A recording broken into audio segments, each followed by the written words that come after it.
Painting freehand, or how to paint this cool Chinese dragon on the back of a robe. So I start off by roughing in where the head is. It's important that your paints are properly thinned so that the paint just flows right off the brush. I know that's difficult to do when the weather's this hot. From there I start mapping in a gesture line of where the dragon's body is going to go. Make it nice and interesting with a couple of curves, trying to make sure that I leave plenty of space around to widen that out later.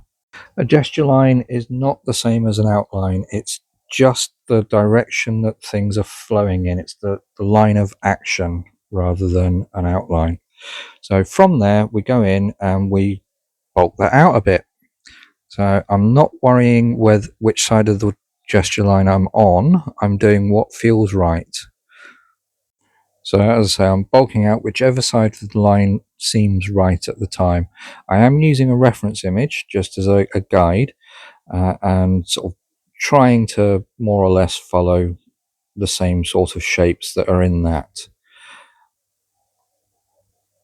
This first layer is done with beige, and I'm not worrying too much about whether I'm getting a full coverage with this one. I did map in there just that one arm, and then we're going back on along the body, thickening that out. So again, that side of the line is better there, and then I switch to the other side of the line so that I'm getting the kind of shapes that I want to get. At the moment I'm focusing on the silhouette. I'm not at all worried about the details.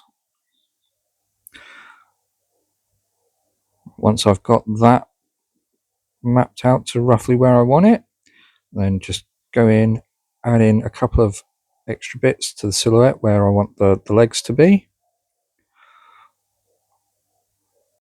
I'm almost sketching at this stage because I know that I can refine the shapes later if I need to. So just roughing in where those shapes are going to be. From there I then go in with an off-white and paint the dragon's head and its belly. The belly I'm making sure follows the geometry of the shape, and I'm also using that off-white to add in the spikes on its back and a few other small details.